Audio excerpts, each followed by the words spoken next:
लगभग 1200 से अधिक हमारे अधिकारी वहाँ पे आए हुए हैं और हम लोगों ने मांग रखी थी और तुरंत मंत्री महोदय ने और हमारे प्रधान सचिव महोदय ने इस पर संज्ञान लिया और आज ही हमें कॉल करके उन्होंने कहा कि आप आइए और इस पर बात कीजिए और हमारी जो मांग है उसको उन्होंने जायज़ माना। उन्होंने कहा कि नहीं, बिल्कुल प्रमोशनल रेवेन्यूज जो है वो आप लोग को मिलना चाहिए, यह आप लोग का जायज़ मांग है और इसके ऊपर में हम लोग एक 3 सदस्यीय कमेटी का गठन करेंगे और उसमें जो स्टेक होल्डर हैं, डिफरेंट स्टेक होल्डर हैं, मतलब BAS भी एक स्टेक होल्डर है जो अभी उस पर पदस्थापित हो रहे हैं और जो आपके लोग हैं वो लोग अपनी बात को रखेंगे। और अभी जो कैबिनेट से जो डिसीजन हुई है 23 और 30 की बात मैं कह रहा हूँ, वो डिसीजन अभी तत्काल इम्प्लीमेंटेशन के मोड में नहीं आएगा। अभी उस पर मंत्री जी उसे विचाराधीन रखेंगे और जब कमेटी का फाइनल रिपोर्ट आएगा उसके बाद ही इस पर आगे फिर उसके एग्जीक्यूशन में आएगा। बिल्कुल, अभी हमारे माननीय मंत्री महोदय ने जैसा कहा है कि ये जो डिसीजन लिया गया है वो तुरंत इम्प्लीमेंटेशन मोड में नहीं आने वाला है, पहली चीज़। और दूसरी चीज़ कि हमारी जो मांग है इसके ऊपर में पूरी गंभीरता से उन्होंने विचार करने का आश्वासन दिया है के पद पे। और वर्तमान में बिहार राजस्व सेवा संघ बिरसा उसका मैं वर्तमान अध्यक्ष हूँ और यही मेरा परिचय है। हड़ताल आप लोगों ने किया था, यहाँ बातचीत हुई, क्या बातें हुई? जी, इसे हड़ताल नहीं कहा जाए, हम लोग अवकाश पे थे, अनिश्चितकालीन अवकाश पे थे और उसका कारण यह था कि अभी हाल में ही कोर्ट में एक केस था, उसके बारे में मैं थोड़ा सा बता दूं कि ये CWJC नंबर 5902 2024-25 ये हम लोग बिहार राजस्व सेवा 5902/2024 ये जो हमारा हाईकोर्ट का एक केस था, इसमें एक जजमेंट आई थी कि DCLR के पद पे हमारे संवर्ग के लोगों की नियुक्ति की जाए। हमारे संवर्ग में ऑलरेडी बहुत सारे लोग प्रमोटेड हैं जो लेवल 11 लेवल उससे ऊपर लेवल 12 तक के प्रमोटेड लोग हैं और उनको हमारे ही जो नियमावली है बिहार राजस्व सेवा संवर्ग नियमावली, उसके तहत उनका जो प्रमोशनल रेवेन्यू था उससे उनको वंचित किया जा रहा था। तो यही चीज़ को लेके हम लोग हाईकोर्ट में गए हुए थे, हमारे सीनियर्स गए हुए थे और उसमें यह आया था कि इन लोगों का यह पद है और इसमें इन लोगों की नियुक्ति होनी चाहिए। लेकिन अभी हाल में ही कैबिनेट का एक डिसीजन हुआ था 29 तारीख को, उस डिसीजन में क्रमांक नंबर 23 पे आप और क्रमांक नंबर 30 जब आप उसे पढ़ेंगे तो वहाँ पे यह स्पष्ट रूप से कह दिया गया कि जो हमारा पद था DCLR उसको स्पेसिफिक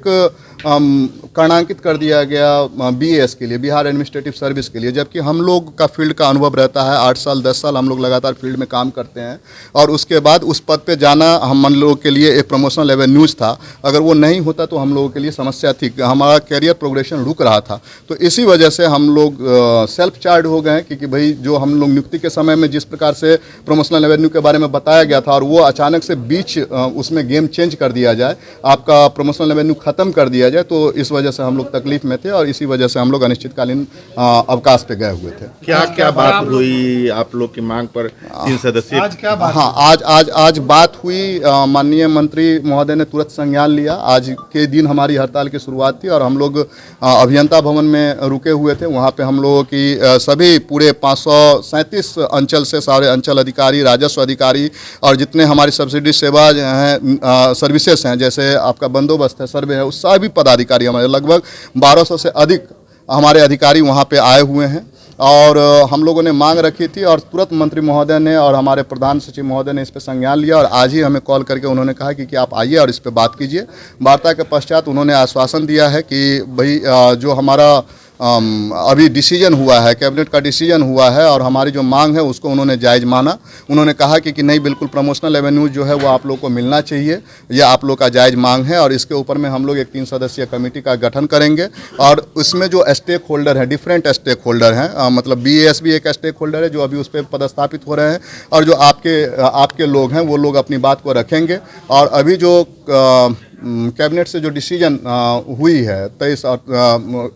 30 की बात मैं कह रहा हूँ, वो डिसीजन अभी तत्काल इम्प्लीमेंटेशन के मोड में नहीं आएगा। अभी उस पर मंत्री जी उसे विचाराधीन रखेंगे और जब कमेटी का फाइनल रिपोर्ट आएगा उसके बाद ही इस पर आगे फिर उसके एग्जीक्यूशन में आएगा। बिल्कुल, अभी हमारे माननीय मंत्री महोदय ने जैसा कहा है कि ये जो डिसीजन लिया गया है वो तुरंत इम्प्लीमेंटेशन मोड में नहीं आने वाला है, पहली चीज़। और दूसरी चीज़ चीज़ की हमारी जो मांग है इसके ऊपर में पूरी गंभीरता से उन्होंने विचार करने का आश्वासन दिया है। तो बिल्कुल हम लोग अब इसके बारे में अपने जिला कमेटी के लोग भी हमारे आए हुए हैं और बहुत संभवतः इस पॉजिटिव बाइट्स